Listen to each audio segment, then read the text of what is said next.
সুপ্রভাত বন্ধুরা, আশা করি সবাই খুব ভালো আছো। তোমরা যে যেখান থেকে আমার ভিডিওটা দেখছো সবাই খুব ভালো থেকো, সুস্থ থেকো, সাবধানে থেকো। সবাইকে রাধে রাধে। তো দেখো বন্ধুরা, সকালবেলা স্নান করে রেডি হয়ে নিয়েছি। তো স্নান হয়ে গেছে। আজকে বিশেষ কোনো টিপস তোমাদের সঙ্গে শেয়ার করব না, সেরকম কোনো টিপস ভিডিও আজকে তোমাদের সঙ্গে আমি নিয়ে আসিনি। ছোট্ট একটা ব্লগ ভিডিও আজকে তোমাদের সঙ্গে শেয়ার করব। তো দেখো বন্ধুরা, তো ব্লগের মধ্যেই ছোট্ট ছোট্ট কিছু টিপস তো তোমাদের সাথে শেয়ার করব। মেনলি কোনো টিপস ভিডিও আজকে তোমাদের সঙ্গে নিয়ে আসিনি আমি। তো দেখো বন্ধুরা, মাথার সামনে মানে চুলের সামনেটা আঁচড়ে নিয়েছি আর কি। এবারে যেটা করব, এবারে হচ্ছে সিঁদুর পরব। তো কখনোই বিবাহিত মেয়েদের বা বউদের না চুল ছেড়ে, মানে বিশেষ করে চুলের আগা ছেড়ে নাকি কখনো সিঁদুর পরতে নেই। বিয়ের পর থেকে শাশুড়ি মায়ের কাছে বা বাপের বাড়িতে আমি ওটাই শুনেছি। ওই জন্য আমি ওটাই মানার চেষ্টা করি। বলে চুলের আগা ছেড়ে নাকি সিঁদুর পরতে নেই, তাতে নাকি স্বামীর অমঙ্গল হয়। জানি না এটার মধ্যে কোনো যুক্তি আছে কি না সেটাও আমি জানি না। আসলে কখনো যুক্তিটা জিজ্ঞেস করারও বা জানারও চেষ্টা করিনি। সবাই বলেছে সেটাই শুনে ছোট্ট একটা জিনিস তো সেটাকেই মানার চেষ্টা করি। তো দেখো বন্ধুরা, আমাদের প্রত্যেক মেয়েদের বা বউদেরই কিন্তু সিঁদুর পরলে মুখটা অনেকটা চেঞ্জ হয়ে যায়। আমরা সবসময় বলে থাকি, দেখো বিয়ের পর মানে বিয়ের দিন মেয়েদেরকে দেখতে যেমন না লাগে, তার থেকে বেশি সুন্দর লাগে বউ ভাতের সাজটা। আমরা প্রত্যেককেই বলে থাকি যে দেখো বিয়ের দিনের মেকআপের থেকে কিন্তু বৌভাতের দিনের মেকআপটা বেশি সুন্দর হয়েছে। আসলে আমরা এটা নিজেরাও জানি যে বিয়ের দিন তো মেয়েদের সিঁথিতে সিঁদুর থাকে না, কিন্তু বৌভাতের দিন সিঁথিতে সিঁদুর থাকে। তো সিঁদুরেই হয়তো মেকআপের গ্লেজটা অনেক বেশি বেড়ে যায়। তো এই কারণের জন্যই হয়তো বিয়ের দিনের থেকে বৌভাতের দিন আরও বেশি সুন্দর লাগে। তো দেখো বন্ধুরা, মাথাটা মানে চুলটা আঁচড়ে নিলাম। আমরা নর্মালি মাথা আঁচড়ানোই বলি, চুল আঁচড়ানো আর কেউ বেসিক্যালি বলে থাকি না। তো সেই কারণের জন্যই বলতে গিয়ে অনেক সময় অসুবিধা হয়। তো চুল আঁচড়ে নিলাম। আর এই যে চুল আঁচড়ানোর পর যে এক্সট্রা চুলটা ওঠে না, সেটাকে আমরা এমনি করেই ফেলে দিই, কিন্তু সেটাকে না সবসময় থুতু দিয়েই ফেলবে, সামান্য একটু। মানে থুতু বলতে অনেকটা থুতু দিয়ে ফেলি না আমরা কখনোই, হালকা একটু থুতু করে ফেলি। তো সেটাতে নাকি আমাদের চুলটা ভালো থাকে, চুলে কোনো রকম কোনো ক্ষতি হয় না। বলে বাইরে অনেক সময় চুলটা আমরা ফেললে পরে ওটাতে বিভিন্ন রকমের ধুলো ময়লা লাগে, সেটাতে নাকি চুলের ওপরে এফেক্ট করে, যেটা আর কি আমাদের ছোটোবেলায় বাচ্চাদের আমরা বলতাম যে ইঁদুরের গর্তে দাঁত ফেললে ছোট ছোট ইঁদুরের মতন দাঁত হবে। তো আসলে তো সেটা হয় না। তো কিন্তু আমরা আর কি ওটাই করতাম ছোটোবেলায়, আমাদেরকে যেহেতু বয়স্করা বলতো। তো বয়স্করা তো অনেক কিছুই বলে। তো দেখো এদিকে সমস্ত কিছু চুল আঁচড়িয়ে সিঁদুর টিঁদুর পরে মা এদিকে চাও করে নিয়েছিল। তো সকালবেলা আমরা বাঙালিরা চা খাবো না সেটা আবার কখনো হয়? তা আমি আর মা কিন্তু চায়ের আড্ডায় বসে পড়েছি। তো আজকে সকালবেলা বিশেষ কোনো কাজকর্ম নেই, রান্না বান্নাটাও বিশেষ কিছু করতে হবে না। এই জন্য মাকে বললাম যে চলো আমরা একটু আয়েশ করে বসে চা খাই। বেসিক্যালি তো সকালবেলা আর আয়েশ করে বসে আমাদের চা খাওয়াটা হয় না, কারণ কেননা আমাদের রান্না বান্না থাকে। সকালবেলা তোমাদের দাদাভাই তাড়াতাড়ি করে রান্না করে দিই, ভাত নিয়ে দোকানে চলে যায়, ছেলে স্কুল থেকে চলে আসবে, তাড়াহুড়ো থাকে। তো আজকে যেহেতু বিশেষ কোনো রান্না বান্না নেই, অনেক কিছুই আছে আগের দিনের, তো সেই কারণের জন্যই আজকে বিশেষ কিছু করব না, ওগুলোকেই অল্প অল্প করে গরম করলেই হয়ে যাবে। এই জন্য আজকে একটু আয়েশ করে বসে চা খাওয়ার জন্য বসে পড়লাম।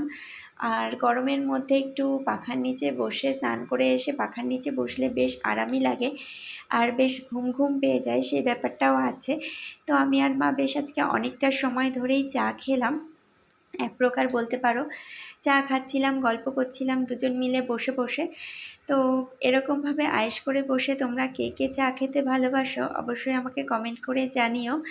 আর তোমরা যারা আজকে আমার ভিডিওটা নতুন দেখছো, যারা এখনও চ্যানেলটা সাবস্ক্রাইব করোনি, প্লিজ বন্ধুরা তোমরা চ্যানেলটা সাবস্ক্রাইব করে আমার পাশে থেকে যেও।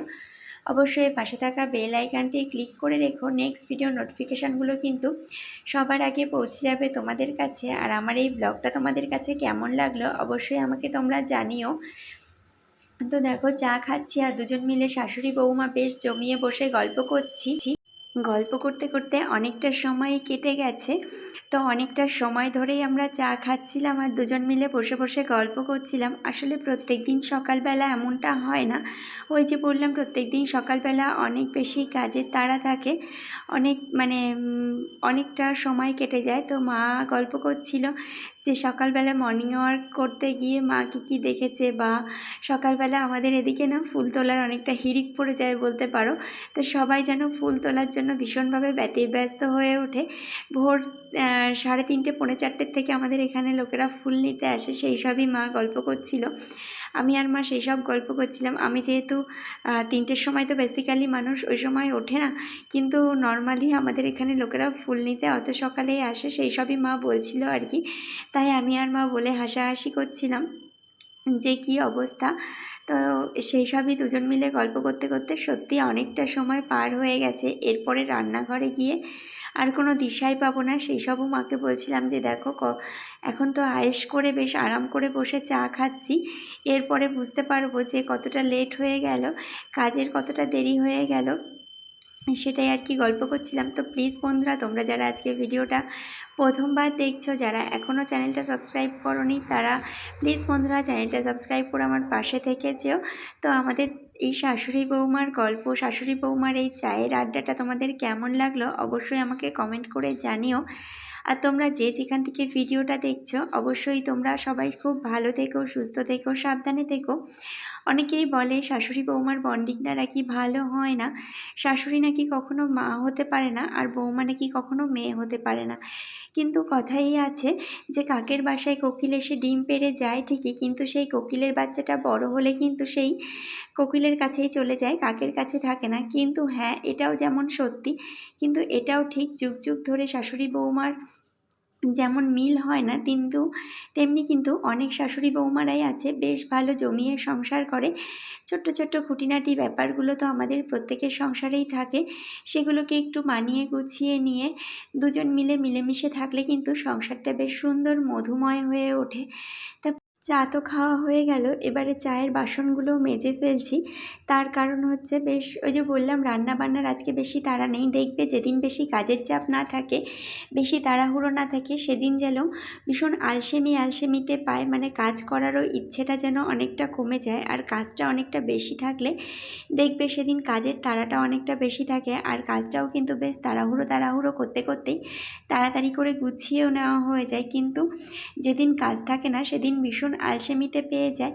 আর সবাই মিলে মিলেমিশে কাজ করলে কিন্তু কাজটা গায়েও বাঁধে না। যেহেতু আমি আর মা দুজন মিলে একই সঙ্গে সমানভাবে কাজ করে নিই, এই জন্য আমাদের কাজটা কিন্তু মানে অনেকটা বেশি যে কঠিন বলে মনে হয়, অনেক অসুবিধা মনে হয়, তেমনটা হয় না। দুজনে সমান সমান করে সমস্ত কাজগুলোকে সমানভাবে ভাগযোগ করে নিই। তো দেখো বন্ধুরা, এখানে আমি সমস্ত কিছু করে নিলাম, চা খাওয়ার বাসনগুলোও ধুয়ে নিলাম। তো প্লিজ বন্ধুরা, তোমরা যারা এখনও পর্যন্ত চ্যানেলটা সাবস্ক্রাইব করোনি, প্লিজ তোমরা চ্যানেলটা সাবস্ক্রাইব করে আমার পাশে থেকে যাও, ভিডিওতে লাইক করে দিও, আর অবশ্যই ভিডিওটা দেখে তোমাদের কেমন লাগলো আমাকে কমেন্ট করে জানিও। তোমরা প্লিজ এমনি করেই আমার পাশে থেকো। তোমাদের সবাইকে অসংখ্য ধন্যবাদ, অসংখ্য ভালোবাসা।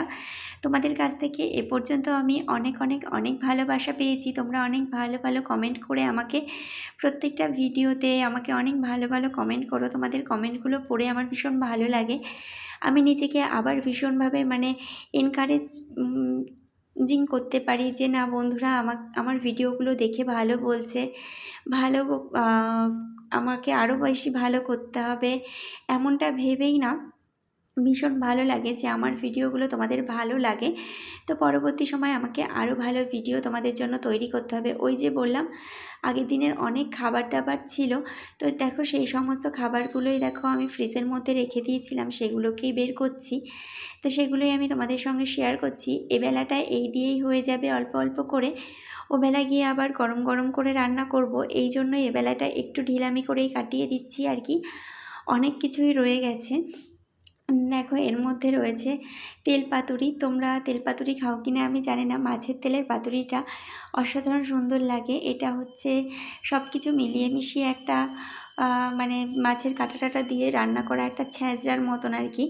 দেখো এই সমস্ত কিছু দিয়েই আমার এবেলাটা অল্প স্বল্প করে হয়ে যাবে, আর অল্প স্বল্প কিছু রান্না করব, তাতে করে হয়ে যাবে। আর রাতের বেলা একদম গরম করে রান্না করে খাবো, এটা হচ্ছে মাছ। তো দেখো এই সমস্ত কিছু না আমার আগের দিন কাকা শ্বশুরের বাড়ি থেকে দিয়েছিল, তো সব কিছুই ছিল। তো এই জন্য এবেলা এইগুলো দিয়ে হয়ে যাবে যেহেতু, ওই জন্য এবেলাটা একটু ফাঁকিবাজি করেই চালিয়ে নিলাম। আর বেশি কিছু করলাম না। রাতের বেলা দেখা যাবে গরম গরম রান্না করে গরম গরম খেতে আমার ভীষণ ভালো লাগে। সব বেলা আর কি একেবারে ঠান্ডা ঠান্ডা খেতে ভালো লাগে না। তো প্লিজ বন্ধুরা, অবশ্যই তোমরা যারা আমার ভিডিওটা দেখছো অবশ্যই ভিডিওতে লাইক কমেন্ট শেয়ার করতে ভুলো না। আজকের মতন ভিডিওটা এখানেই, আবার দেখা হবে নতুন ভিডিওতে। টাটা।